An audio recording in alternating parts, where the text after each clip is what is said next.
Subscribe करें हमारे YouTube channel साधना gold को और पाएं वीडियोस सबसे पहले। बेल आइकन दबाना ना भूलें। महाराष्ट्र में विट्ठलनाथ की नगरी में एक भक्ति मती, हाँ, जिसे जो विट्ठलनाथ के मंदिर में झाड़ू लगाया करती थी, पोंछा लगाया करती थी, बर्तन धुला करती थी और जो प्रसादी जूठन मिल जाए भक्तों की तो पा लिया करती थी, छोटी सी बच्ची थी। वो कन्या जो विट्ठलनाथ को ही अपना सर्वस्व मानती थी। त्वमेव माता च पिता, तुम ही मेरे माई हो, तुम ही मेरे बाप हो, माता भी तुम, पिता भी तुम, भाई भी तुम, मेरा तो कोई नहीं है तुम्हारे सिवा। मैं मानूं तो मानूं किसे, मैं रिश्ता बनाऊं तो बनाऊं किससे, कोई होए तो बनाऊं, इसलिए मेरे तो आप ही हो। तो उस लड़की ने सब कुछ भगवान को ही मान लिया, सब कुछ मान लिया भगवान को।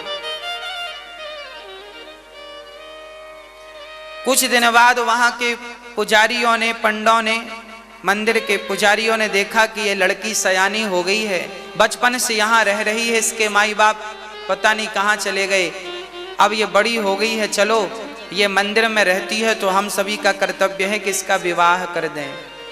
वो लड़की का विवाह पास के ही एक गांव में सेठ जी के घर, बड़े वहां के सेठ, नगर सेठ थे, उनका बेटा था, उनके संग उसका विवाह कर दिया। पर वो लड़की जब ससुराल गई तो उसका मन तो विट्ठलनाथ में ही लगा है ना, और कहीं लगने को तैयार ही नहीं। अब वो तो सास बोले चलो भोजन बनाओ, वो भोजन बनाती जाती और भगवान में ऐसी खो जाती, कई बार उसकी रोटी तवे पे पड़ी है तो पड़ी रह जाती, जलने लगती। जब रोटी जले, उसकी दुर्गंध निकले तो सास अंदर आए, देखे रोटी जल गई तो बहू के कान में दो चार जमाए और कहे पागल हो गई है, क्या कर रही है। अब उसे होश आए तो फिर वो प्रसन्नता से रोटी बनाने लग जाए। कई बार भगवान के चिंतन में ऐसी खो जाती कि दाल जल जाती, कई बार भगवान में ऐसी खो जाती कि रोटियां जल जाती। सास बहुत मारा करती थी। एक दिन क्या हुआ, वो अपनी सास से, अपने पति से बोली, सुनो आज हमें विट्ठलनाथ जी के दर्शन करने जाना है, आज हमें उनका दर्शन करना है। वो सारे लोग नास्तिक थे, भगवान को मानते ही नहीं थे। पति ने तो गाल में 2 थप्पड़ जमाया, मैं ही तेरा भगवान हूं, कहीं जाने की जरूरत नहीं। सास ने तो ताने मारा, हाँ हाँ मुंह काला कराना है तुझे, जाना है तुझे। वो बेचारी घर पे ही दुबक के रह गई, कुछ नहीं हुआ। घर पे ही वो बर्तन करती, झाड़ू करती, पूरा भोजन बनाती, सबके पांव दबाती, पूरी सेवा करती, पर वो काम बराबर करती। सास के पांव दबाती, सास के पांव में तेल लगाती, पर वो चिंतन विट्ठलनाथ का करती रहती। भाव ऐसा था, वो अपने आप को विट्ठलनाथ के चरणों में ही महसूस करती। वो ये मानती ही नहीं थी कि मैं ससुराल में हूं। वो काम सारा करती पर उसका मन तनिक भी नहीं लगता किसी काम में, उसका काम पूरा करती, पांव बढ़िया दबाती, तेल बढ़िया लगाती, भोजन बढ़िया बनाती। कभी कभी जब डूब जाती थी समाधि में तो रोटियां जल जाती थी, तो 2-4 थप्पड़ पड़ते थे, पर उसे कोई दुख नहीं होता था कि कोई ने हमें मार दिया। वो तो मस्त रहती थी अपने भगवान के चिंतन में, उसे कोई शिकायत भी नहीं थी, कोई शिकायत नहीं थी, कोई शिकायत। एक दिन बाहर बर्तन धुल रही थी, सर्दियों का समय था। गांव से कुछ साधु निकले, विट्ठल विट्ठल विट्ठला पांडुरंग विट्ठला, विट्ठल विट्ठल विट्ठला पांडुरंग कीर्तन करते हुए जब विट्ठलनाथ का निकले तो वो लड़की बोली, गुरुजी कहाँ जा रहे हो। गुरुजी ने कहा, बेटी तुझे पता नहीं है विट्ठलनाथ के यहाँ मेला लगा है और लोग जा रहे हैं, बड़ी दूर दूर से आ रहे हैं, हम भी जा रहे हैं विट्ठलनाथ के मेला में। अब तो उसे भगवान की बहुत याद आई और वो भगवान के ख्यालों में ऐसी खो गई कि पागलों की तरह साधुओं के पीछे भी बर्तन धुल रही थी, हाथ बिल्कुल काले थे, हाथ भी नहीं धोया। बस वैसे ही विट्ठल विट्ठल विट्ठल विट्ठल कहती हुई संतों की टोली में सम्मिलित हो गई और पैदल पैदल चल पड़ी। जब गांव के बीच से साधुओं की टोली निकली तो गांव के कुछ चतुर लोगों ने देखा, अरे ये तो फलाने की बहू है। हाँ हाँ, तो चुगली कर दी, सुनो जी तुम्हारी बहू बाबाओं के बीच में जा रही है। अब ससुर जी घोड़े पर चढ़ के आए, मेरा नाम खराब कर दिया, सारे गांव में अपनी शक्ल दिखा दी। अब बाल पकड़ के घसीटते हुए ससुर जी लेकर के आए, ले जाकर के कमरे में बांध दिया, हाथ पीछे कर दिए खंबे से और रस्सी से कस करके पूरा शरीर बांध दिया। सास ने आकर गाल सुझा दिए, इतनी मार लगाई गालों में। पति ने आकर लात जमाए पेट में और ससुर ने खूब लाठियां बरसाई, नाम खराब कर दिया।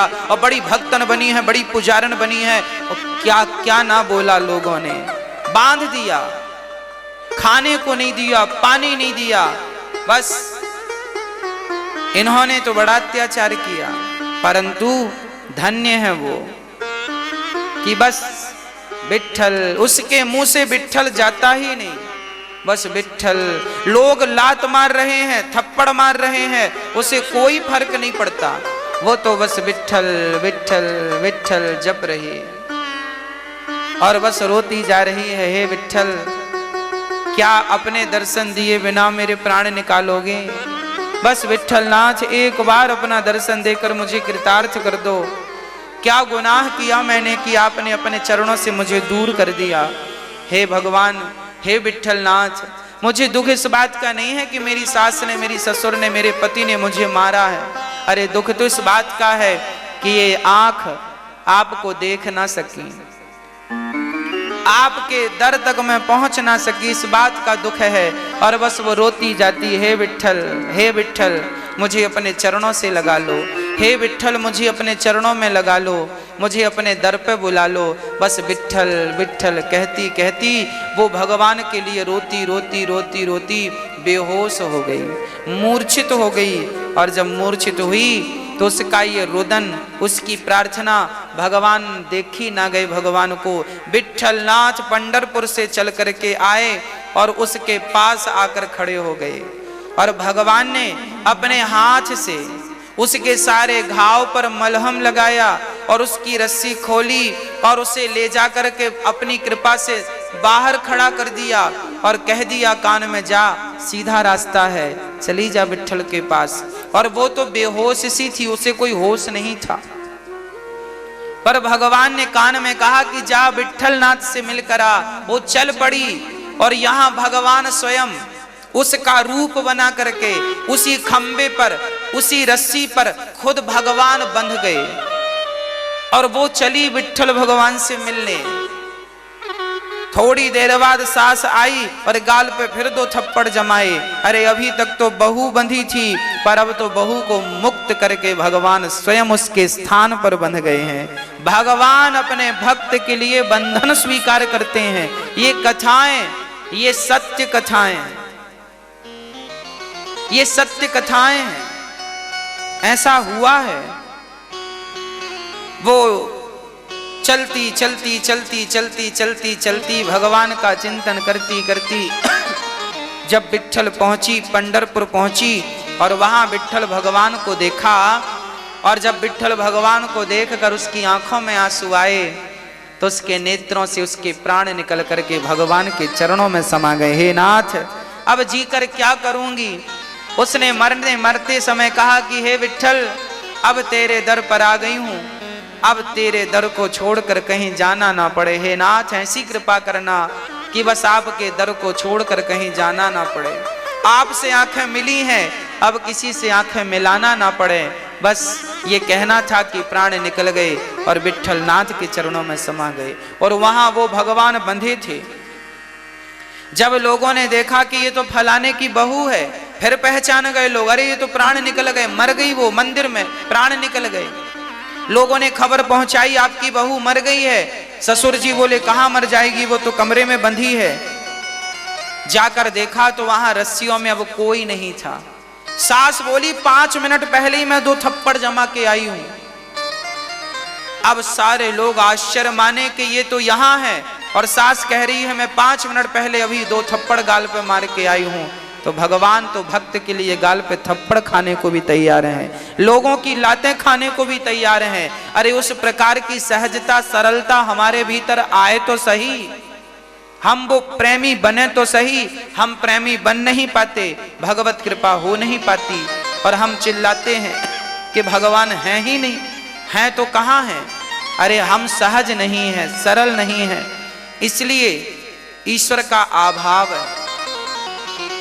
ईश्वर का अभाव इसलिए है क्योंकि भक्त के भीतर उनके प्रति सच्चा भाव नहीं है, भाव की कमी है, इसलिए ईश्वर का अभाव है। भाव की अधिकता होती तो परमात्मा का अभाव ना होता। भाव बढ़ाइए, ईश्वर का अभाव स्वतः ही समाप्त हो जाएगा।